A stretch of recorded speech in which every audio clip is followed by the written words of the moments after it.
Hello and welcome back to the live stream. So our C interpreter, so far we've added like basic integer types and things like that. We've been able to call FFI functions. Now it's time to move on and actually start adding structs, so we can finally get on with like more complex and real-world projects. So let's just jump right in. So the first step, I think, is parsing struct declarations. And then we move on to creating members, like using it as types, and then adding member access. So that's the plan. Let's see how much we can do today. So the grammar for a struct declaration consists of the keyword struct or union. We are ignoring attributes, then identifier name, which can be optional.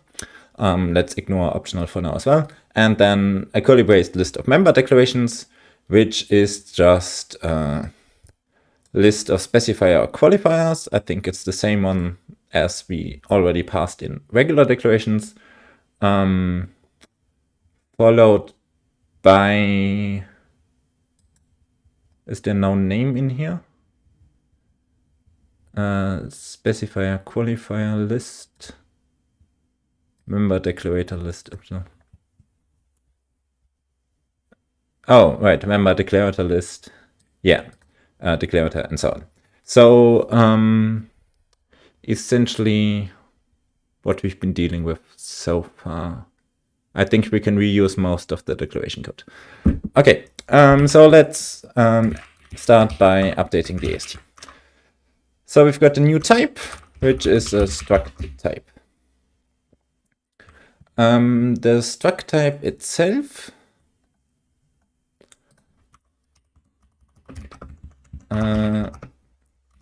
let's only worry about structs for now and then move on to unions at some later time.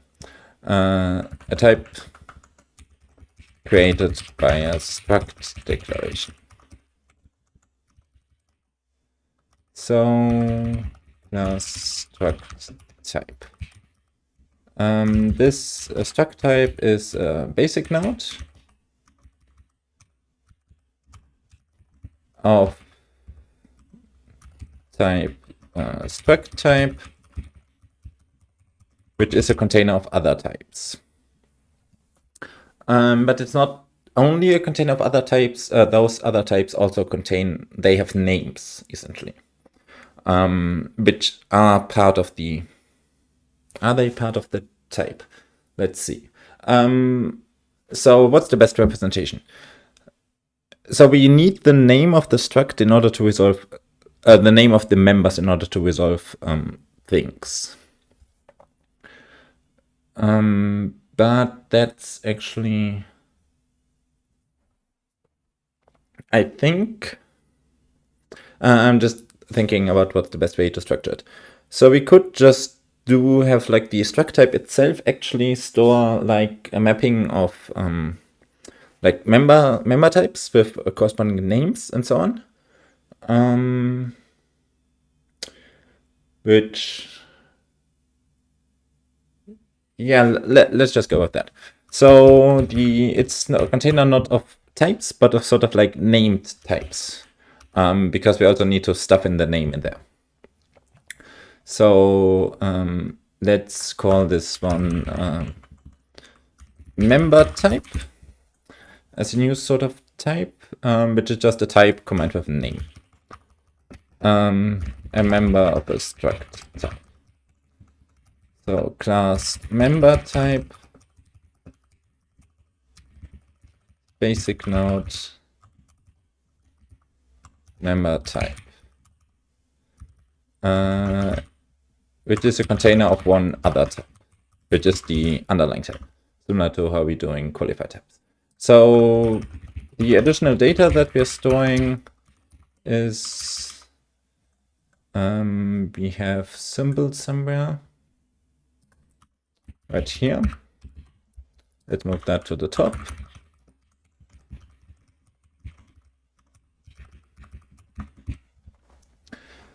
So this is the S symbol, which is its name, so an intern string. name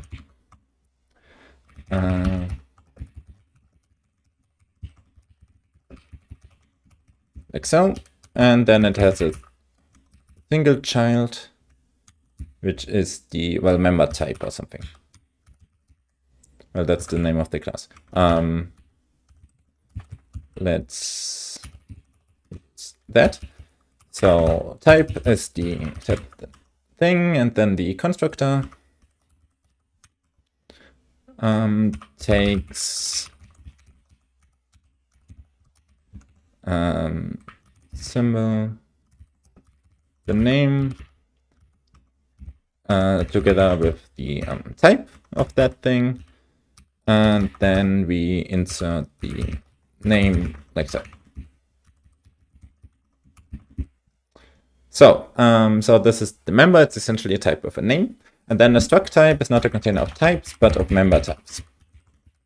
Yes.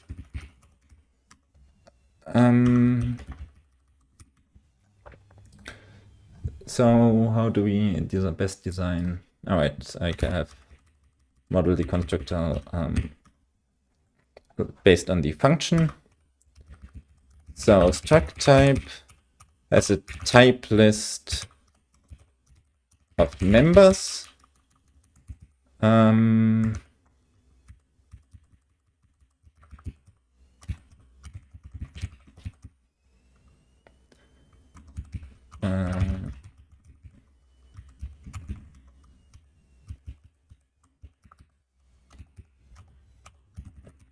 we insert this for the members after.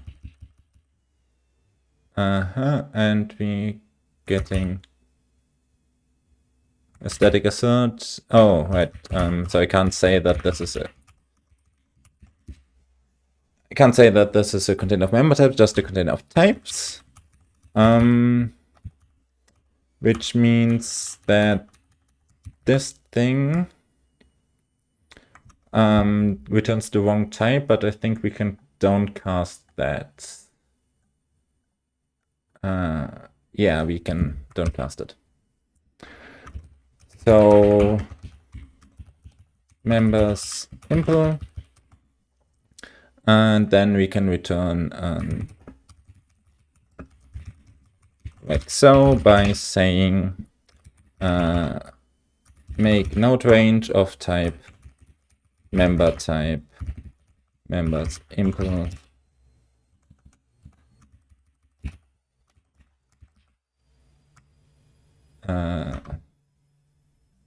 impl, what's the type? Right, begin and end. That begin members impl that end.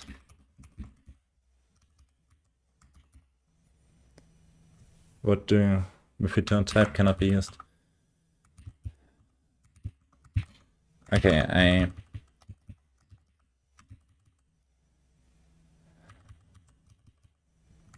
I can specify. I should be able to just specify member type here. And then this does that logic. Right. So that compiles. So now we've got our struct. We just need to the type list is now not plain type as well, so it's a list of member type to get a bit of type safety here. That one also should compile, right? Yes. Okay. So now we've got a struct type, which is container of member types. We need to update the hashers. Member type struct type. Since we're adding a new sort of type, there's a bunch of code that we need to update. The name needs to be hashed for the member type, and for struct type, it doesn't have any extra data. It's just a container, so we don't need to do anything. And then similarly, for struct types, there is no extra data that we need to compare for the interning. And for the member type, we need to compare the names.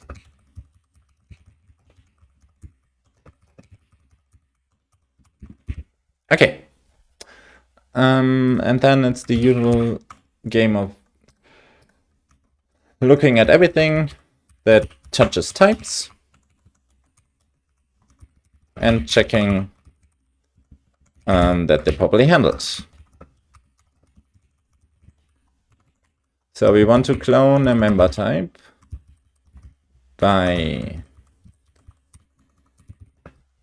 cloning its child. Like so. And then returning a new member type with the same name and the clone child.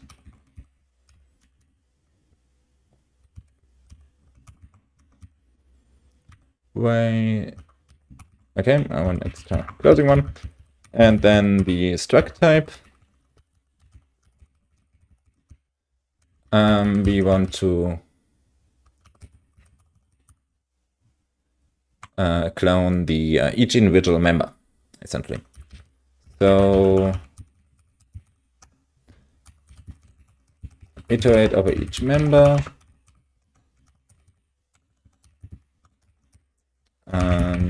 Clone it. Unfortunately, we lose a bit of type safety here, because clone always returns a type, even though we know that this is a member type. So we need to manually downcast here. But this shouldn't be an issue. Unlinked node list. Let's actually downcast here. So unlinked node list of member types. And then node cast as member type, which will succeed. Okay, so they're not unsigned, they're not, we can defer to hashing for sameness. They don't interact with qualifiers. They're not void, they're not signed int, unsigned integer, arithmetic, or pointer, or scalar even. Arrays are then not as well. They are complete object types. I mean, not if struct forward declarations start getting involved, which is a whole other deal, because we can forward declare structs and then they're not complete.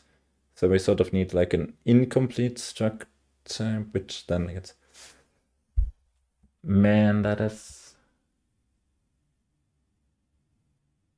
Let's worry about... Maybe that's not the correct approach, what we're doing right now. So maybe it's better to defer, instead of manually adding a struct type, it might be better to defer to a declaration node. So we create a struct declaration, and then a struct type is just the type whatever's declared by that declaration. And then we can get the members that way. I think that's nicer. Yeah.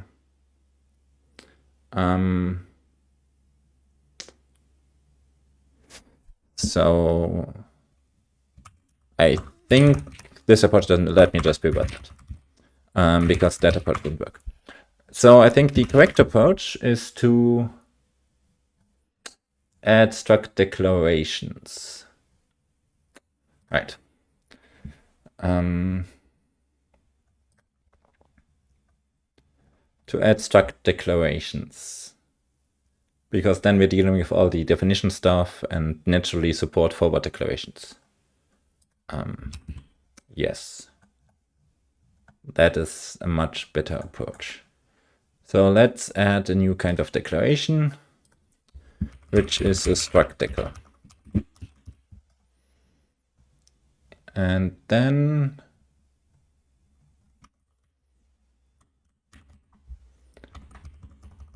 a struct declaration. So struct decl is a basic node of type struct decl.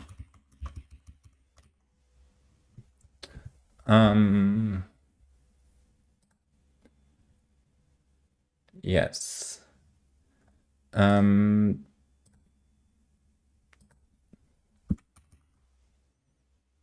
are we getting a static assertion? Oh, I think I know why we're getting a static assertion. Because I did not update you. Okay, so a struct decl. And then a similar thing.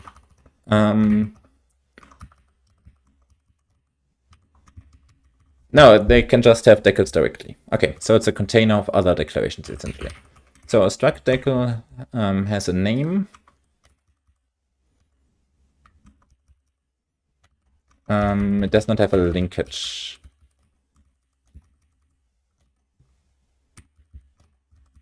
So we have a name, we don't have a type. So we set the linkage to whatever's left at the default. We do have a decl list of members, which we are inserting. We then provide access to the members.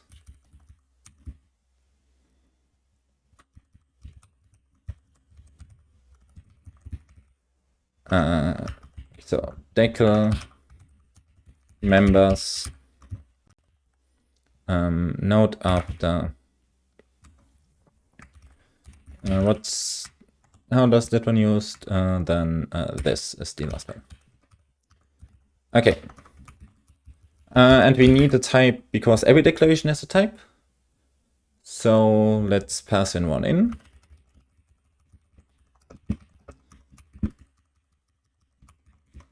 Right.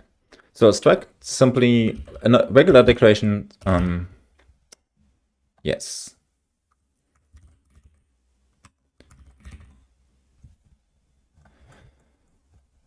Then we need to update. I don't think there's a lot we need to update. We just need to update here stuff like printing, struct decl, and everything else should just be handled for now. And then what is the type of a struct decl? Well, for that we do need to add a new kind of type, but a much simpler one, which is namely, let's call it the decl type, which is the why is that all fucked up? Type. So a decl type, which is the type created by a declaration, such as a struct declaration. Yes, that is a much nicer approach. The type of a created by a declaration. The previous approach that we did with the where we define the types based on their structure doesn't really work for C, since C doesn't have structural types, because the type of a struct is identified by its name, not by its sort of shape. So that did not work, and it's not a container node even. It's just a very simple node which contains a pointer to a decl.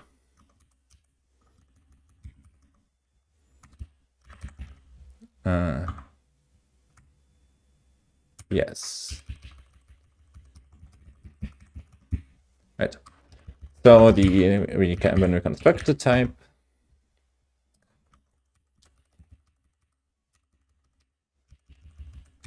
all we need is we specify the declaration, decl type,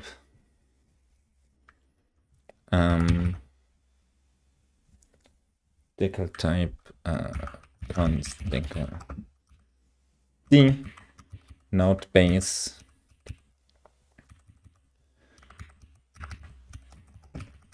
decl d, and then we get you get an access to the declaration, so I need to qualify you.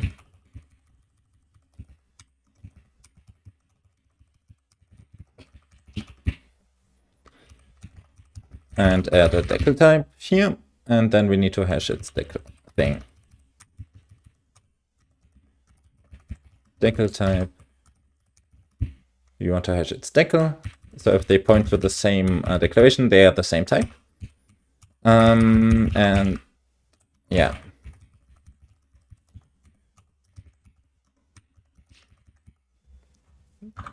So. And that would be then the type of a struct declaration. And then we need to update the cloning logic to account for the nearly one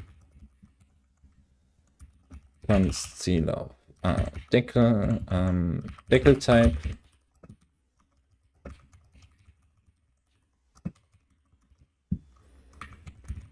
Join creator create of decl type just by copying over the decl. They're the same, so we need extra logic here. So two struct types are the same if they both have the same decl name, essentially, right? Even though one might be created from this forward declaration and one might be created from that forward declaration, this is ignored. We need to look through that and look at the declaration. So if for that we need some extra logic right here. We can short circuit if their kind is not the same. Then they're definitely false. So otherwise we can get the kinds and say if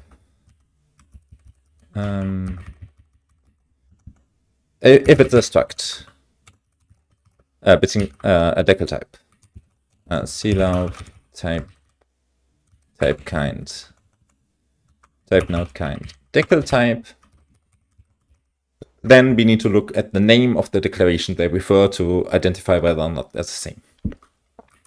So return. So we don't cast you.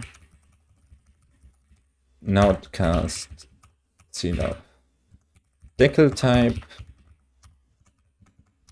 decl name has to be the same as the name of the other one.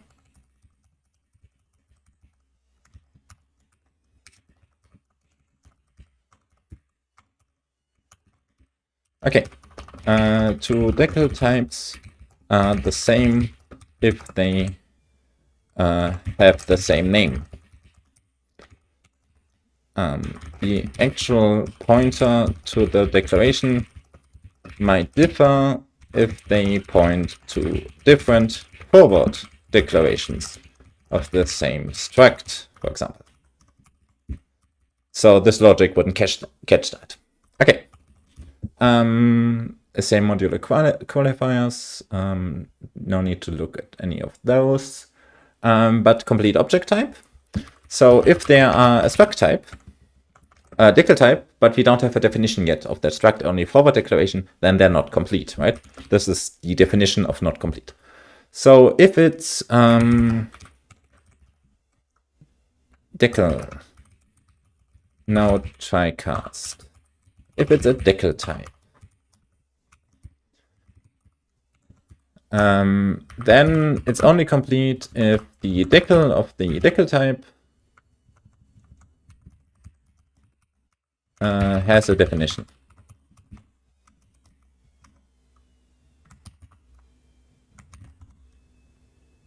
No.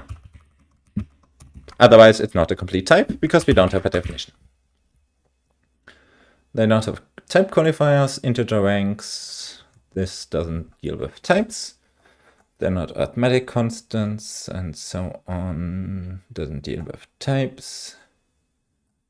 Doesn't deal with types.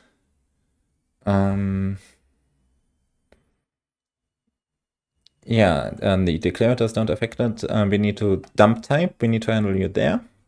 So we made one to dump at seal of decl type by simply saying, hey, you're given by the declaration.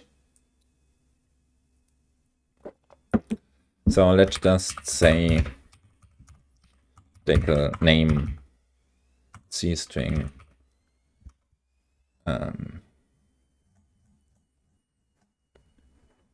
I don't have the symbol antenna here.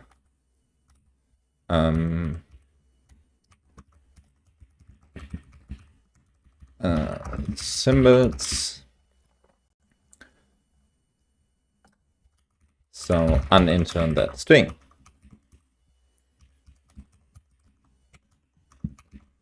And then we need to update you here.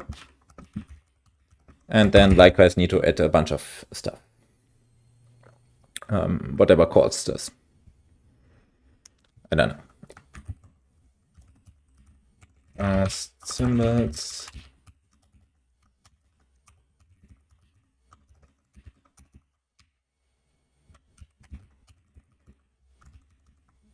The symbols.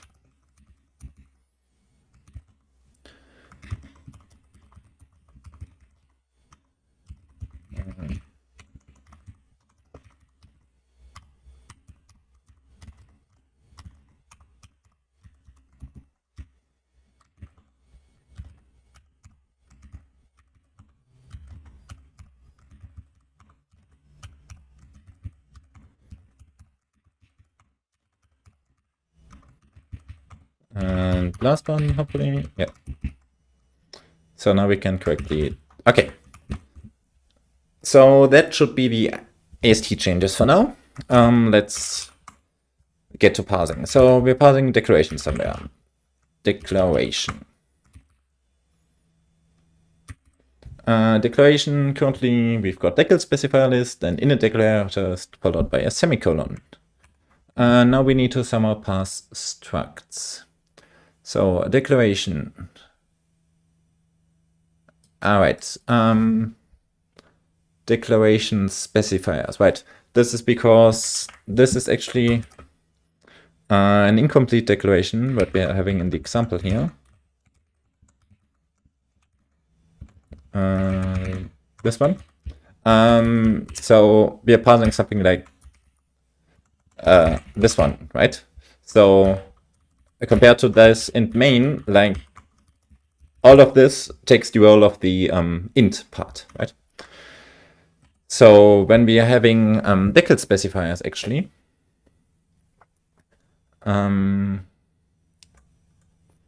which we are dealing with somewhere in here, declaration, right? So the starts with decl specifiers, which can be storage, type, or function. And the type specifiers can be struct or union specifiers, right? As well as int and so on. And the struct or union specifier, so we have the keyword struct or union, and then this logic, right? So this means we need to update the decl specifier list. This is not only a list of symbols of decl specifiers, but also a struct or union specifier, which is really annoying. Man, C really is such an annoying language. Because we need to then update this whole mess to account for that. So decl specifiers. It's currently just an enum, and it can be an, so we need to add like variants or whatnot, because naturally you can combine them, right? And write things like that. So this really is just another specifier, even though it declares an entire thing. So the decl specifier, let's rename you to simple decl specifier, and then decl specifier is a variant of a simple decl specifier or struct decl, for example, or later on then an enum decl and so. So struct decl.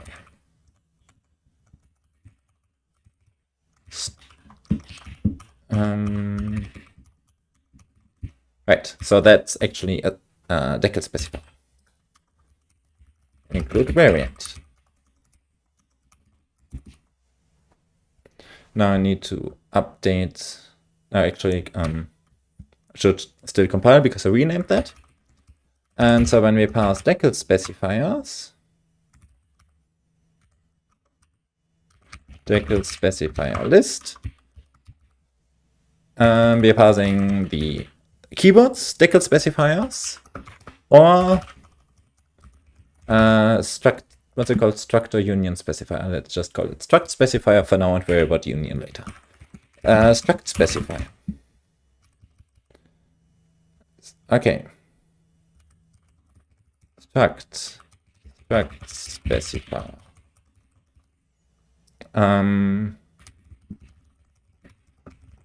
Let's just say this passes the keyword struct, which we then need to add. So we're adding a bunch of keywords. Keyword struct. How the other ones added? Yes, lexi keyword.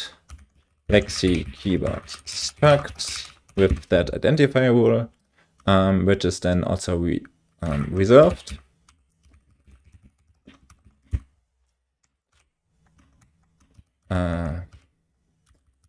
Struct.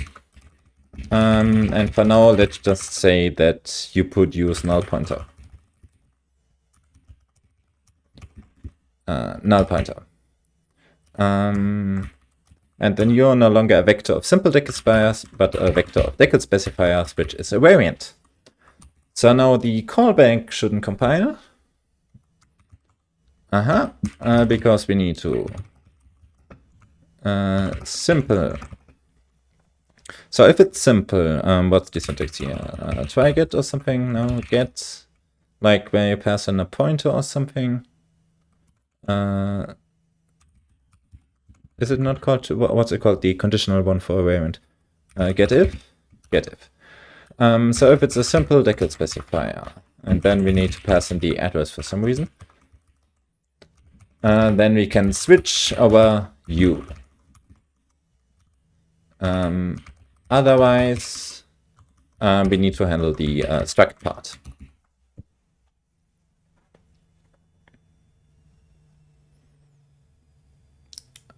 Okay. And now we should be making a bit of progress. Yes. Right. So currently we are passing this one as a struct, and then we see foo, which is fine. And then we see an open base, and then we are complaining because we haven't passed the function so far, and we are attempting to pass it. So we are essentially treating it as if we have written that, right? Which is an error because this is a variable called main, and we are giving it definition. So this is because we need to pass the struct numbers. So first of all, we have an optional identifier. Let's make it non-optional for now. So we have then passing an identifier. That part's easy. And then we're passing a curly bracketed list of member declarations. So member declaration list is just a list of member declarations, which in turn have the specifier qualifier list, right, which is a different list. So the specifier qualifier list does not include stuff like linked specifiers, right? Because you can't put those on a struct member. So you need to ignore those. But otherwise, a member declarator list is just a regular declarator list with the optional bit fields. So if we ignore bit fields, then this is just a regular declarator list, which we know how to pass. And if we ignore the fact that we can't put linkage qualifiers in here, this is just a decl specifier list, which we also know how to pass. So essentially, this is just a regular declaration list with some extra stuff. But since if we're ignoring the extra stuff, this should just be a declaration list, which we are already having. I'm sure we're already having some sort of rule for that. So, right, like a parameter list, right? We're passing a list of parameter decals, which is just a list, right? Decl specifiers. Like so. So we essentially, let's just pass them just like parameters.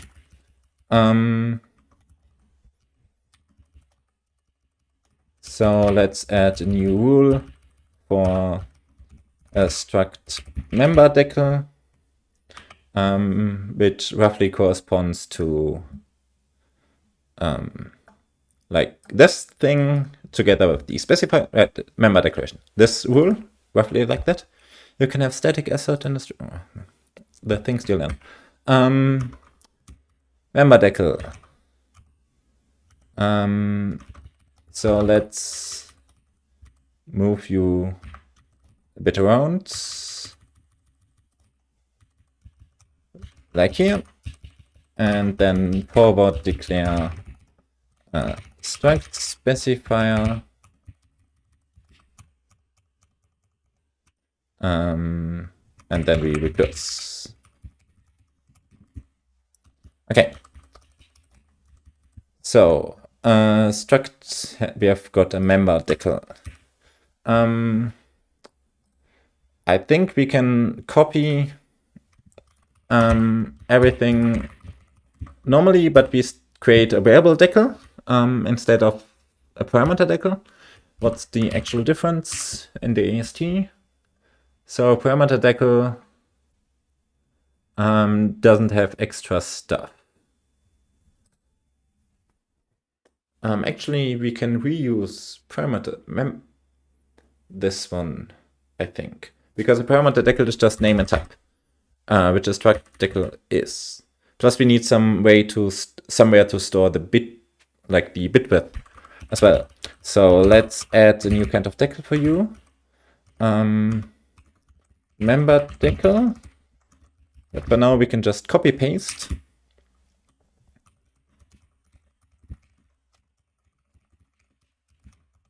Copy paste you, and then later add like bit fields to here. So member list is an unlinked node list of member decls, and then you don't have a decl list, you've got a member list. Then you don't return a member decl, you return a member decl. Okay.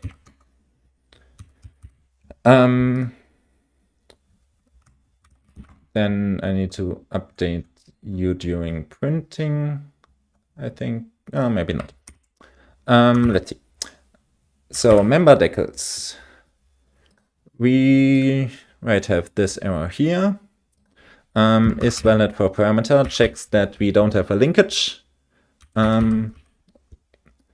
So this is actually the same deal, parameter or member. On member declaration. If parameters have special handling for incomplete arrays, like they decay to pointers, and this is not the case here. So we can get rid of this code and pass you as a member decl. Right. And then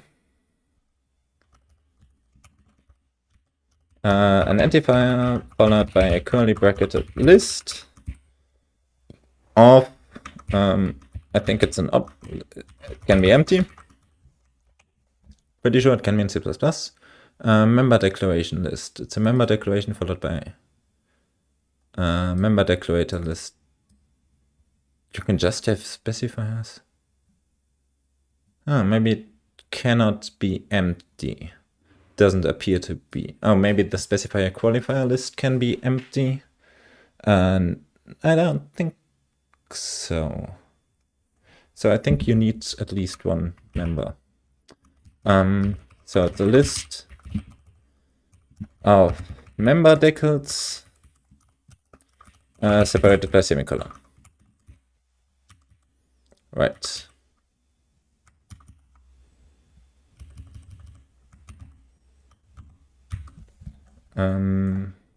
We've added a new kind of decl, so this is a member decl, which we need to account for.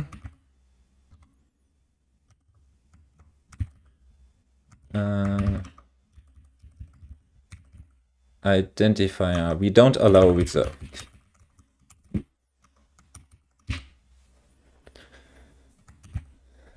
Right, this is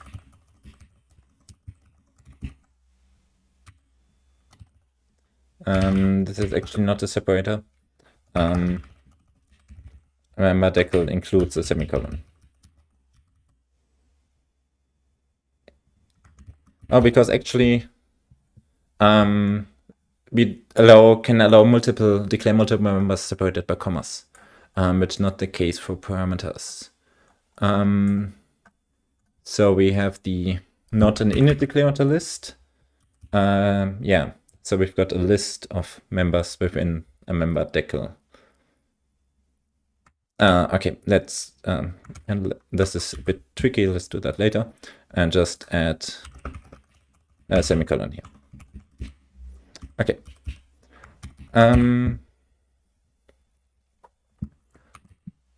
Right, and then we need to update the callback. So first of all, we're getting a list of members. We can construct those appropriately by, yeah, as list, by turning you into member decls, member list, I think. Okay, so, and then we get a callback, which ultimately wants to return struct decl, or rather pointed to one. It gets the compiler state, it gets a name, and it gets a cloud member list.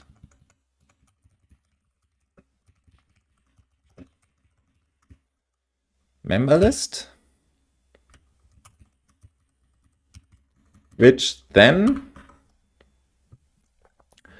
just needs to construct something. So return state, we want to create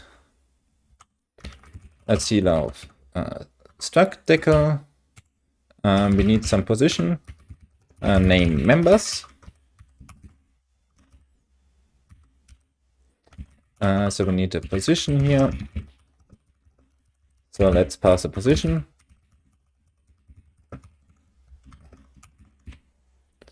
And then we also need the type. The type is created by that declaration. So we need a type that refers to itself, which we don't know before we create it, but we can't actually, we need to pass in a type in the constructor. So let's change that. And instead, a pass an equator so we can create our type. So type forest node creator, and then is it node creator?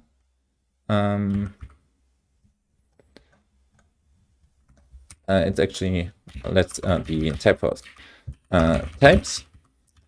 And then we can pass in types dot create cloud decl type by our address. Right. So instead of passing in a type, we are passing in the ability to create its type.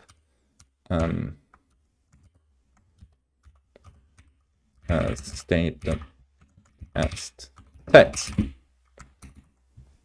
And this should then, complain. So we've got an error with the return value. So we want to return a variable decl, but we're getting a member decl. Right. Because this is the wrong type. And then we can't call the callback for the lambda for the struct specifier with the arguments which we are having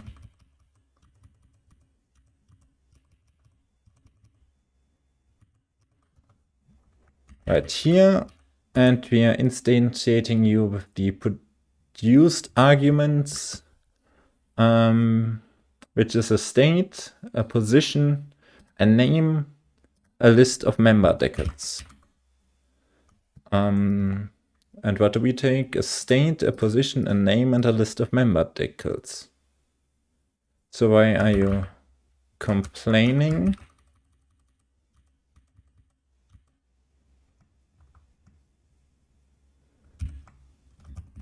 That's a bit odd.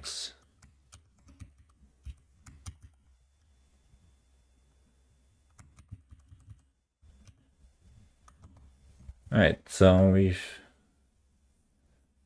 got the this error message really is bad to read.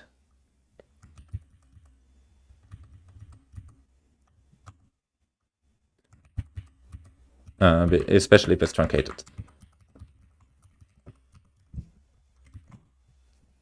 What's the full error message? Oh, right here. Now non-conversion from seal of name to seal of s symbol. Oh, right. Okay, thank you. What does identifier return? It gives you a seal of name. Okay.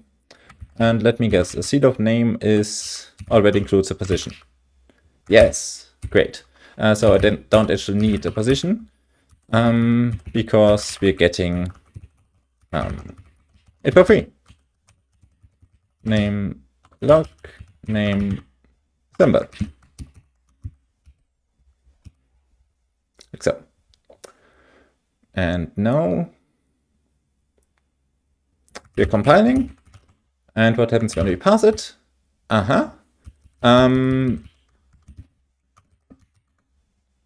Okay, so something happens. So we get a variable decl, and we say that its type is an int64. This is obviously wrong. So apparently it looked at that and somehow got the type from there, which is odd. Let me guess, this one still doesn't pass because we don't currently allow a declaration without anything. And just to double check if I change the type. Okay. So I think we're simply not healing. Oh, I think I know what's going on. When we pass the decl specifiers, right here, we are simply not doing anything if you encounter struct, right here. So we get the default, which is just an int. So what we need to do here is update the base type. So the base type can either be this variant or a struct type. That is the new base type. And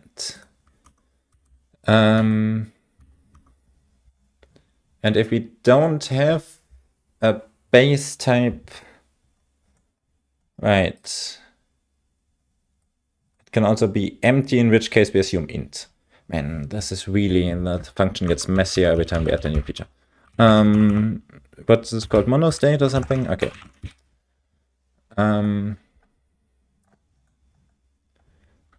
Let's actually do it like so. So it's either set to one of those. Yes, that's a bit cleaner, I think.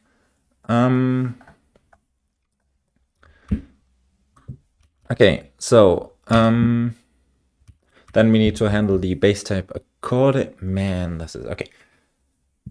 So first thing first, if we don't have a struct specifier, we get you that.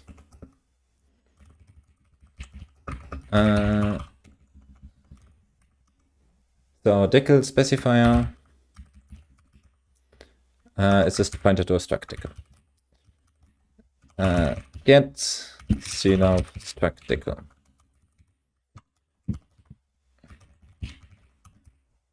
And then this one sets the base type to be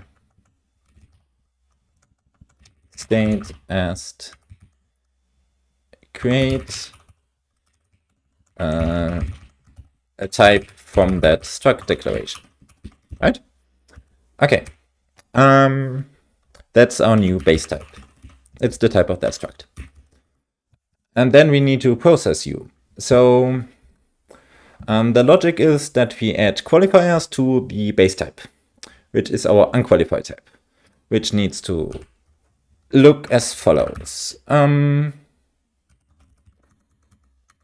If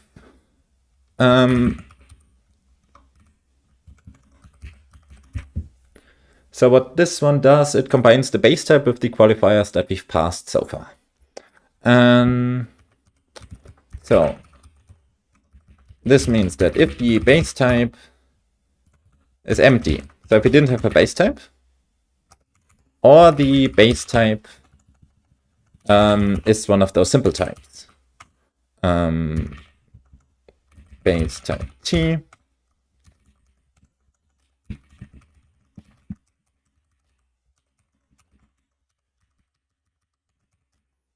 I mean, like, this function is so messy, it's okay. Then we can, if it's empty, we substitute int, and then we switch over it as one of the simple base types. And then this one does the appropriate logic. Otherwise, it is given by a struct. Then we return the struct and the decl type part of it. Decl type part of it of u, because it has to be a struct type. And we need to issue an error if we combine it with stuff like unsigned or short or whatever. So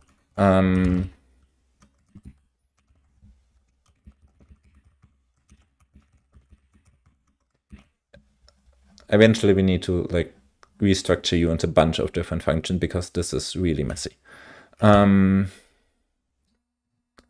So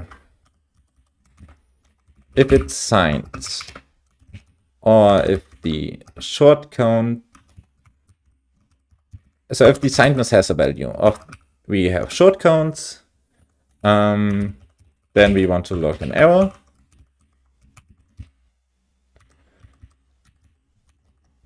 Because you cannot combine you.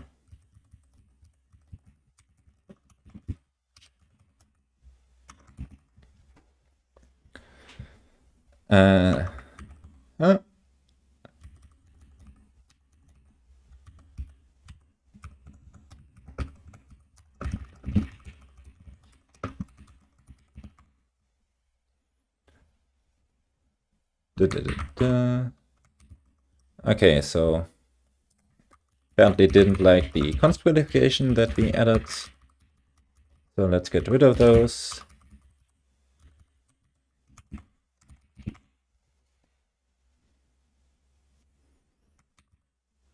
All right, the const qualification.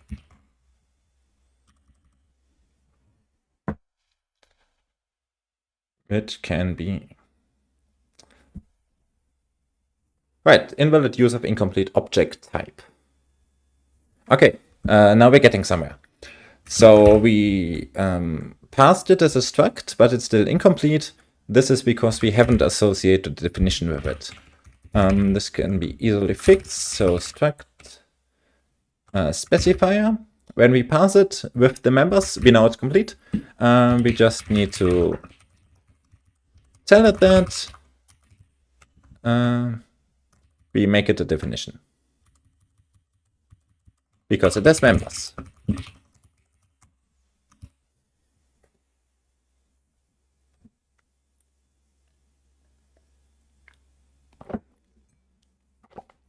Right, and then we're crashing during Codegen because we don't handle it. Okay. Which tells us a lot that we successfully added stuff right here. So we need to have something here. So if it's a decl type, we don't actually have an associated loaf type for that. So we return null.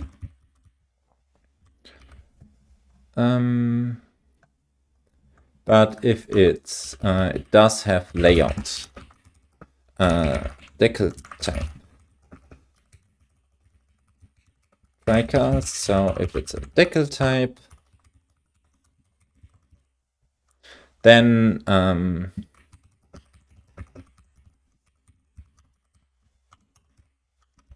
we've got this function. We want to aggregate layout. So we need to get the layout of each individual member type and combine them.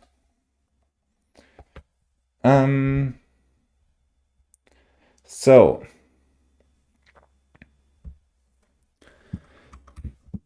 this means that we then need to iterate over all its members and restore their layout. Members. Member in decl. So I can at this point statically cast you down for now to struct decl.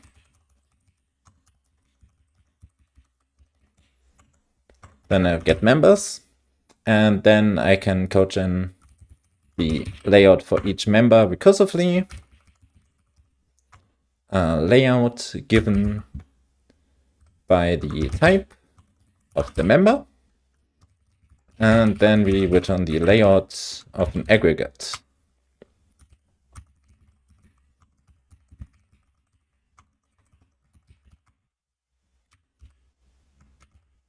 Right, and now we've got a variable decl for an object of type foo, which is a global variable, and apparently size and layout is 1, which is true because it's a single char. Let's add an int to you.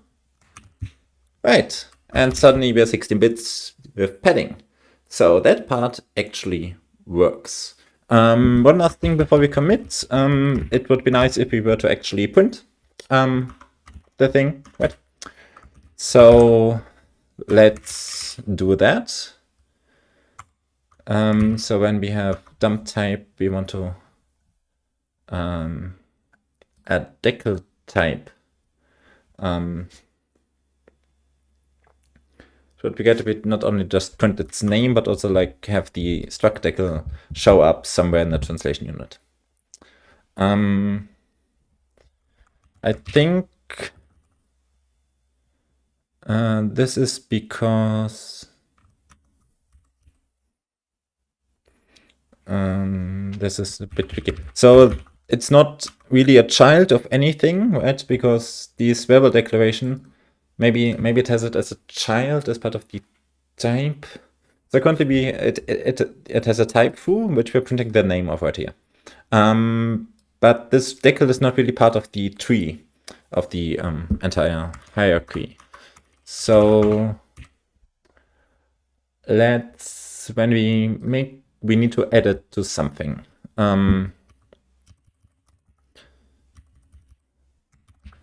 So let's add it into a container for now, right?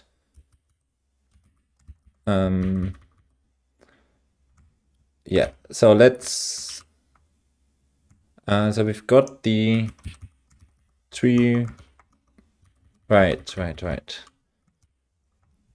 So we can add it to the tree as sort of like a top level, like list of all structs in there as part of the translation unit. Yes. Okay, so let's do the following. We save those into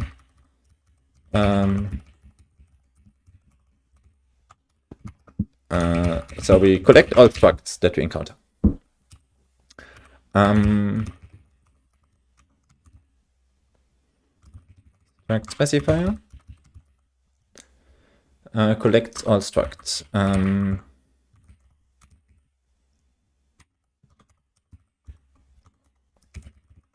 That is easy. And then at the end, we add all of those to the tree. So we iterate over all structs that we encountered while parsing.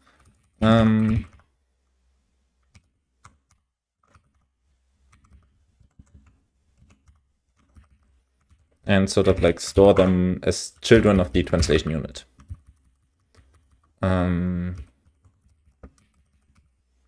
Add struct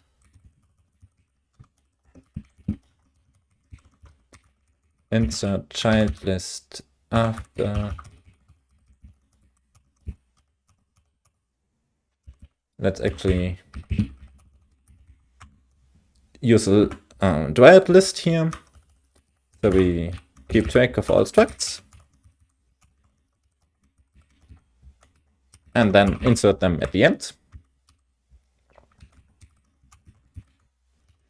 And then also change u to be a dryad unlinked node list of all these structs that we've encountered.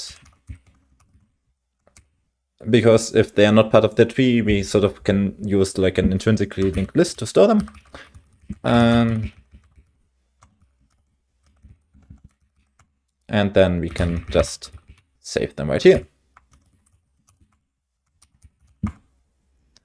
And now they should all be printed just at the end or something.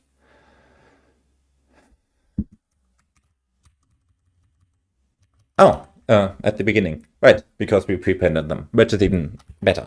So now we can see our struct decl foo, which this one refers to. And then we create an object for that, and that part works fine. So add struct declarations. Okay. Let's tackle some name lookup things. Let's handle them later. So currently we allow something like that, which we need to catch. So we sort of need to like maintain a hash set of all members. But since we also need that when we do lookup, it sort of like resolves itself when we add that. So let's add the thing where we like can omit the declaration name right here, which we currently do not pass, because every declaration requires a name, which is not actually true, because this is a declaration of essentially just the struct part. Let's see the grammar. So we pass this as a declaration, which has the, like, can just consist of the declaration specifiers without any declarators. So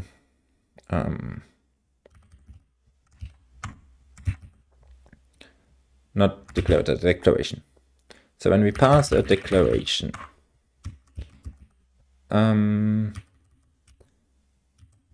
we pass an optional list of init declarators.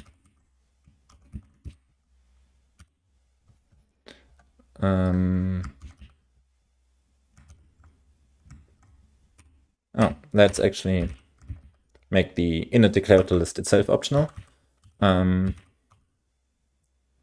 which I think can be, it's not easier. Okay, then do the following, DSL semicolon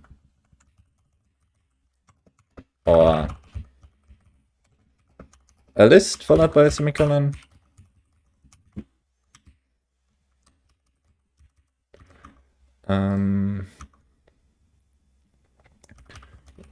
Which means that we are having an overload that just takes the compiler state and the types that we passed from that horrific function.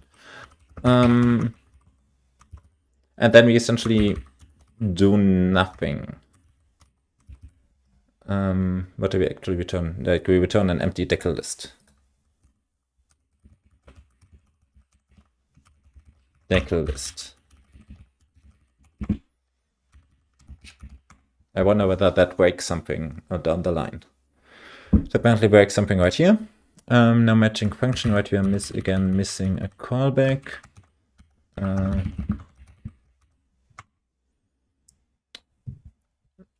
So we've got 2 arguments. So we got 3 arguments, right? We got the position as well of the non-existing declaration.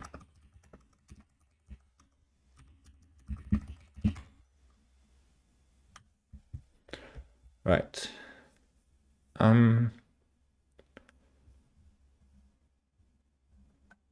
We still have declaration requires a name.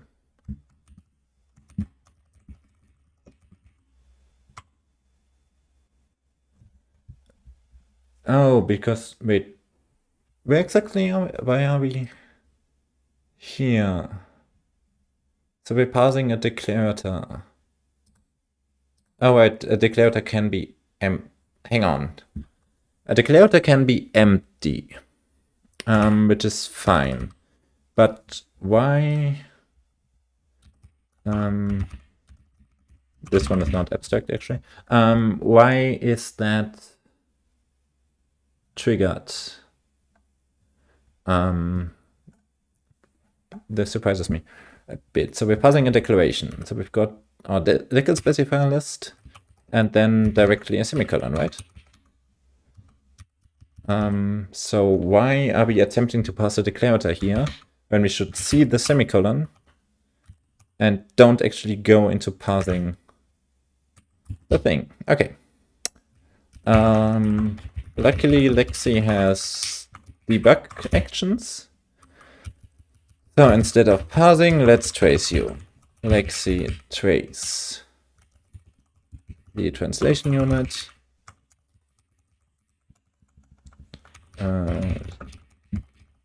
Input buffer state. That's probably the number of arguments. It now takes a long time to compile because we're essentially compiling everything twice, once to parse and once to trace. And we really need to split this one up into multiple declarations unit at some point. But okay, so now we can see what we're essentially doing here. Right, because this is standard error, it's sort of interlinked in here. So we're parsing a decl specifier list of a global declaration. Oh, hang on, no. Decl specifier list. Right. So this is simply, we're not parsing a declaration, we're parsing a global declaration. Which is the one right here, where we're parsing an inner declarator list. Right. Which we might not have. So we need to actually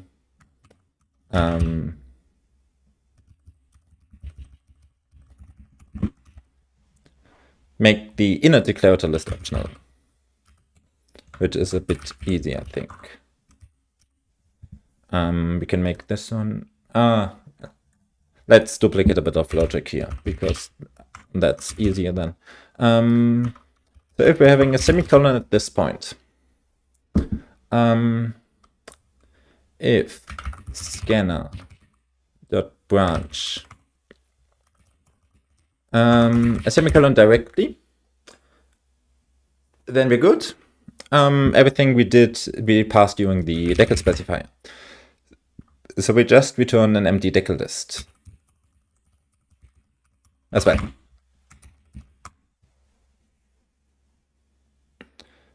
Okay.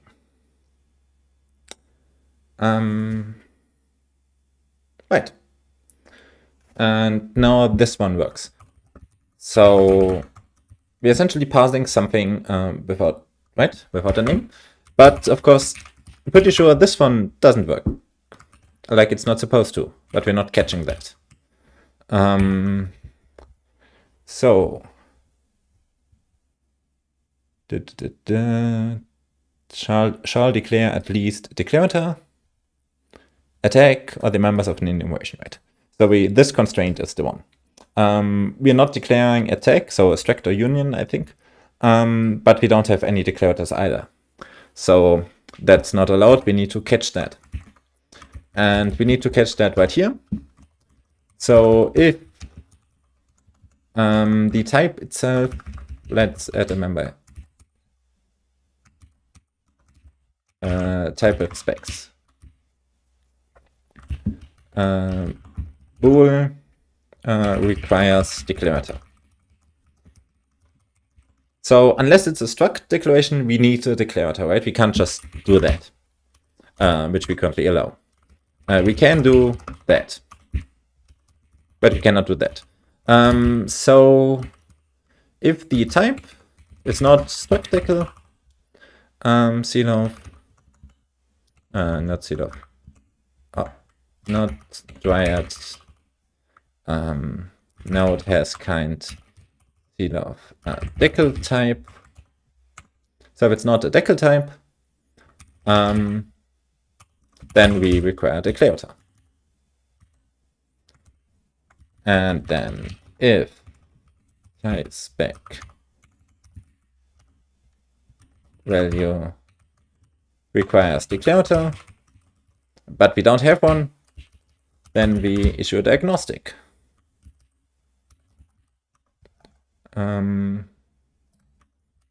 This looks like a simple one we can copy.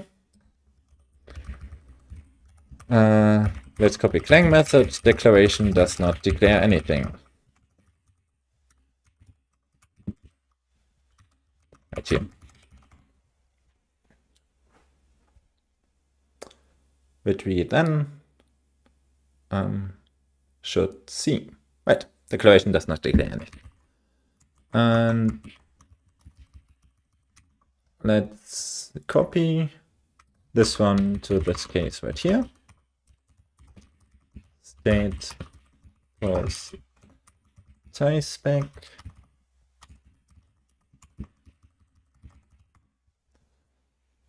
In the case of a global one, local one, like inside of a function. Right. Speaking of which, does that work?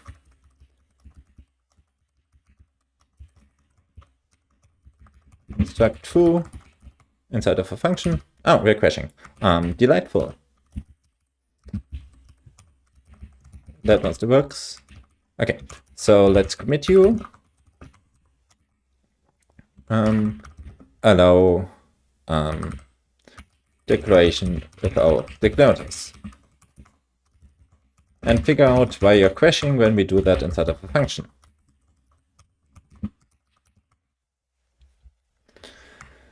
Let me guess.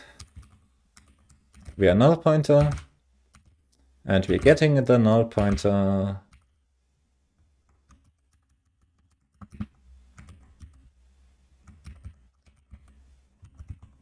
Wait, so we essentially added. Oh, right. So we've got a decl statement, like this decl list is empty inside of a decl statement. And this then causes a null pointer later on. So if decls.empty,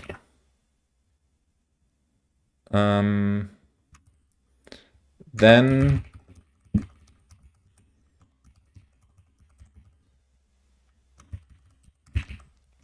like, do we have like the null statement or something?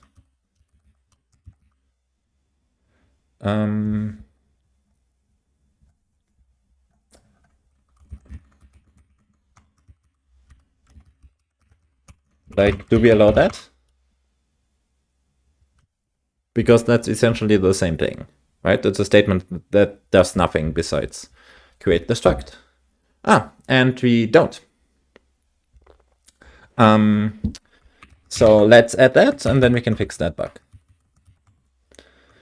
So we need a new kind of statement, which is the null statement. A statement that does nothing.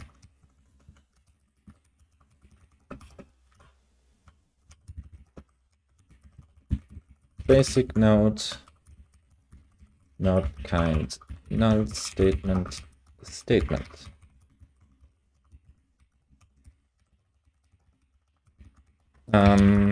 Pretty simple. It has no members whatsoever.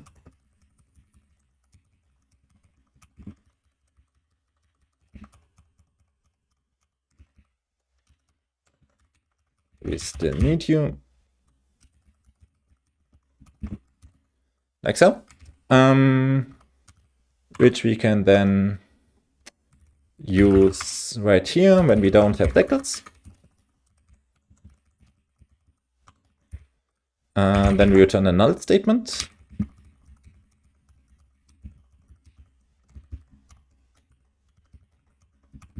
At that location, which means you now return the generic statement.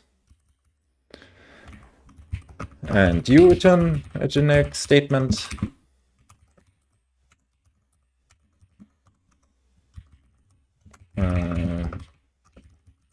Let's try that again. So this should now create a null statement, which then crashes Codegen because we're not handling null statements. We're not printing them correctly either.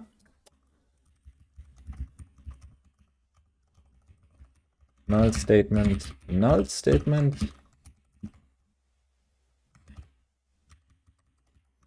All right, it's a null statement.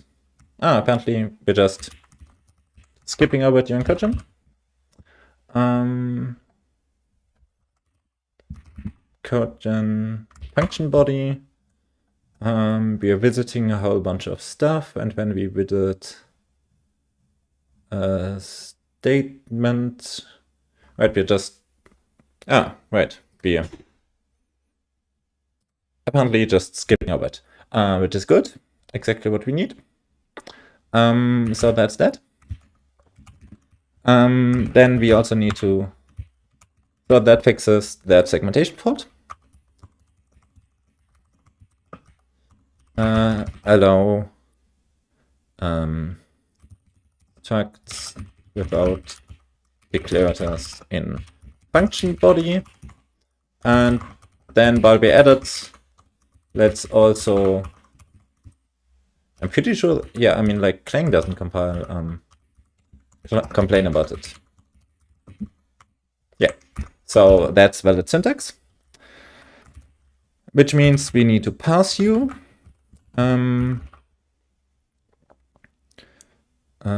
during the compiler. So when we're parsing a statement, we might want to parse the null statement.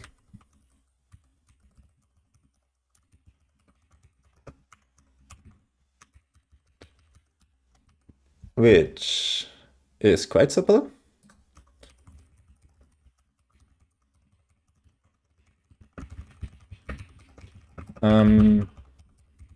We get a semicolon with position information. And as its value, we're getting a callback that returns a null statement. Compiler state position, and then we're just returning create a null statement at that position.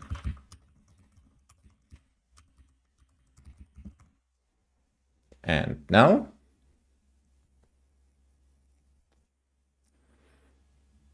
we should just pass that and get another null statement out of it. Great. Pass null statement.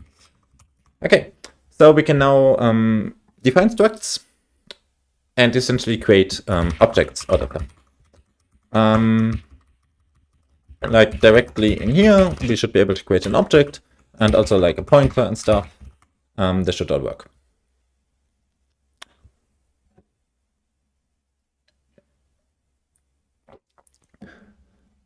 Right.